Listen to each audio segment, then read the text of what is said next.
ब्रह्मचर्य ही महान सामर्थ्य, परम पुरुषार्थ, भगवत प्राप्ति का प्रबल साधन है। परम सुख का, परम शांति का, परम स्मृति का ये प्रधान साधन ब्रह्मचर्य है। जो इस साधन से हीन है वो मृत है, पर जो भी परम सुख, परम आनंद और लोक में उन्नति, परलोक में परम पद, उसे ब्रह्मचर्य अवश्य धारण करना है।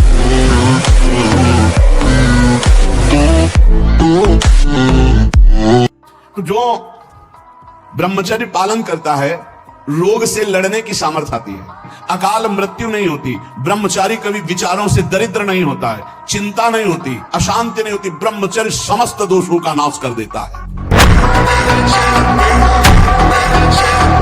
ब्रह्मचर्य का विमल प्रताप प्रकट होता है। वीरवान बलवान होता है, विद्वान होता है, तपस्वी होता है, मनस्वी होता है, त्यागी होता है, तत्व चिंतन परायण होता है।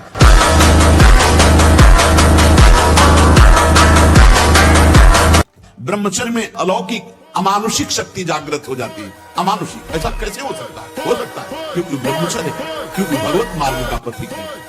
उस शक्ति, उसकी शक्ति के सामने संसार को आश्चर्य असंभव जान पड़ता है।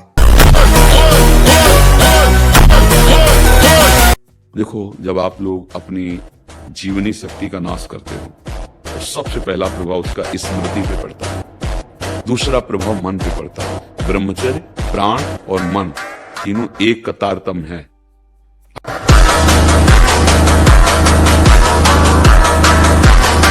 वृत्तियों को बिगाड़ देने वाली एक चेष्टा है।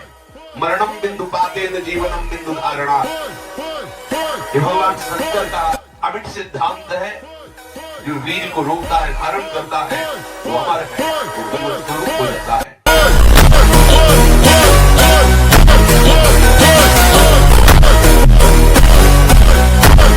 ज्यादा ब्रह्मचर्य रहना, अरे यार ये तो घाटा हो गया, आज स्वप्न दोष हो गया। अब ब्रह्मचर्य वो आपको परेशान कर देगा कि 10 दिन हो गए ब्रह्मचर्य के, 11 दिन हो गए ब्रह्मचर्य के, अब तो 12 दिन में फेल हो गए, अब क्या होगा? ऐसे नहीं चला जाता है भाई। दिमाग लगाओ प्रभु पे और उसको छोड़ दो प्रभु के साथ। कोई गलत चेष्टा मत करो, गलत चिंतन मत करो, गलत देखो मत, और ज्यादा खोपड़ी मत दौड़ाओ, ज्यादा ब्रह्मचर्य के लिए परेशान मत हो। अभ्यास गलत किया है, कोई भी देवता तुम्हें नहीं बचा सकता। गलत अभ्यास किया है, अपना नाश स्वयं कर रहे हो, किसी देवता या किसी का दोष नहीं। काले कर्मे ईश्वरे मिथ्या दोष लगाए। ये आचरण गंदे बंद करो बच्चा, नाम जप करो, सात्विक आहार करो, आधा घंटा दंड बैठक मारो, व्यायाम करो, दौड़ो, अभी सब ठीक हो जाएगा। हमारा मन का एक स्वभाव है, वो नवम बातें पकड़ता रहता है, पुरानी बातें पकड़ता रहता है, वर्तमान में कल्पना करता रहता है। हमारा मन पापाचरण के कारण अपवित्र हो गया। अपवित्र के कारण वो नकारात्मक सोच और व्यर्थ चिंतन, जिसे ओवर थिंकिंग कहते हैं, वही हमको परेशान कर रही, जो हमें डिप्रेशन तक पहुंचा देगी। अगर रोकना है तो भगवान के चरित्रों का गायन करो, भगवान के चरित्र सुनो और नाम जप करो, ठीक हो जाओगे। कोई भय नहीं, वो भय दे रहा है। कोई शोक का कारण नहीं, वो शोक दे रहा है, चिंता दे रहा है, पता नहीं काम सफल होगा कि नहीं सफल होगा। और जब ब्रह्मचर्य, ऐसा कैसे हो सकता है? यदि एक बार ऐसा हुआ तो 1000 बार मैं प्रयास करूंगा और इस पर विजय। वो मतलब जिद्दी स्वभाव, एक निष्ठा, वो मेन पावर। भगवान कश्यप जी 10,000 वर्ष तक ब्रह्मचर्य रहे। फिर उन्होंने माता विनता की, जानते हो कौन पैदा? भगवान गरुड़ जी पैदा। इतने बलशाली, भगवान के वाहन, पूरे विश्व ब्रह्मांड को अपने एक पंखे में रख के उड़ सकते हैं। 10,000 वर्ष भजन किया तो फिर गरुड़ जी पैदा हो।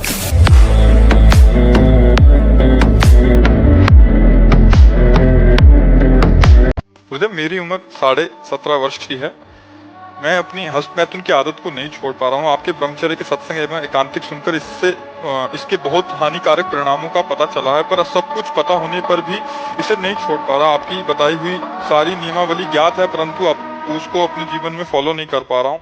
अब इसको छोड़ना तो आपको पड़ेगा। अब इसके लिए कोई तमाशा तो नहीं है, क्योंकि आपने अपनी गंदी आदत डाली, तो गंदी आदत को आपको छोड़ना होगा। और ये बहुत हानिकारक होता है, बहुत।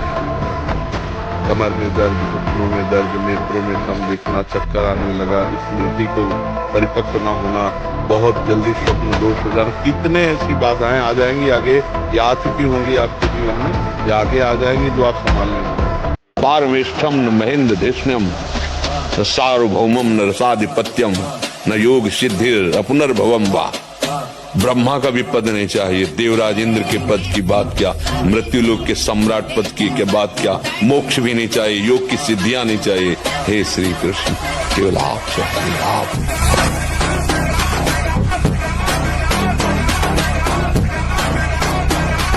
रुष्टा छड़े तो थोड़ी चीज मिली, फूल गए थोड़ी गई, दैया दैया।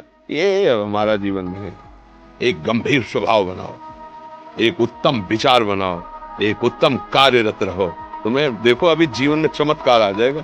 बात समझो, ये बाहरी आशीर्वाद से कुछ नहीं होता।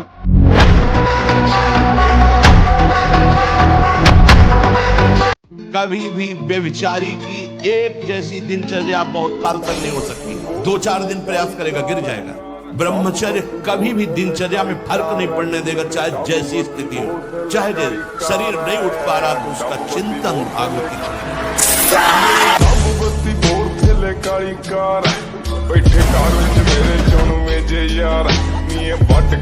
आजकल ब्रह्मचर्यहीनता और अभक्ष पदार्थों के खाने से ऐसी बुद्धि कमजोर हो गई, जरा जरा सी बातों में लोग निराश होकर शरीर छोड़ने के लिए तैयार है। शरीर छोड़ने के लिए लोग तैयार, मतलब यार क्या जीवन। अरे बोले हमको धोखा दे दो, तुम्हें धोखा दे दिया तो इससे ज्ञान प्राप्त करो। अब ऐसे व्यक्तियों का संग मत करना, शरीर छोड़ने की क्या जरूरत। बोले नहीं, हार गया तो जो तुमसे त्रुटि हुई उसे सुधार और आगे विजय सिद्ध प्राप्त कर। बोले नहीं, मेरा कोई नहीं तो परमात्मा है ना, बढ़ आगे परमात्मा को यार बना के, परमात्मा को मित्र बनाकर बढ़, देख संसार में विजय प्राप्त होती है। ब्रह्मचर्य को धूल धूसरित कर रहा है, ब्रह्मचर्य का नाश कर रहा है। कोई समझ ही नहीं रहा कि कितनी बड़ी हम भयानक गलती कर रहे हैं। ये वीर शक्ति हमारे प्रभु की अद्भुत कृपा है। ये जो बच्चे आजकल नहीं है ना, 4 दिन का परिचय है बॉयफ्रेंड से और 20 साल तुम्हारे मम्मी पापा तुम्हें पढ़ाए लिखाए खवाए पियाए और 20 मिनट में तुम उनको ठुकरा के चल दिए, तो 4 दिन का हाथ मिलाने वाला लड़का तुम्हारे जीवन को जानता है, तुम्हारे जीवन का निर्वाह कर देगा। केवल वासना की मूर्ति, इसके बाद देखना फटे कपड़े की तरह तुम्हारा जीवन हो जाएगा। जो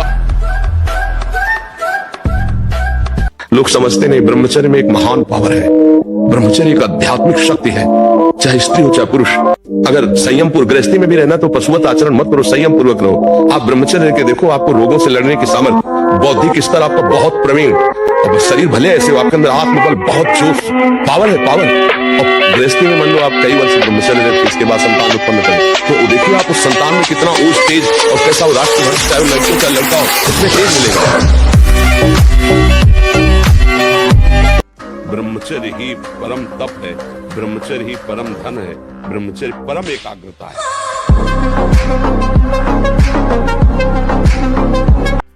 ब्रह्मचर्यहीन मतलब जीवन एक मृत जीवन है, ब्रह्मचर्य अमृत है। अगर आप ब्रह्मचर्य से चलें तो आप देख लीजिए स्वयं में आपके अंदर एक से एक उत्तम विचार, उत्तम सामर्थ्य। मेहनत में लग जाओ तो और जोश आएगा, क्योंकि ब्रह्मचारी हो ना, जिधर लगाओ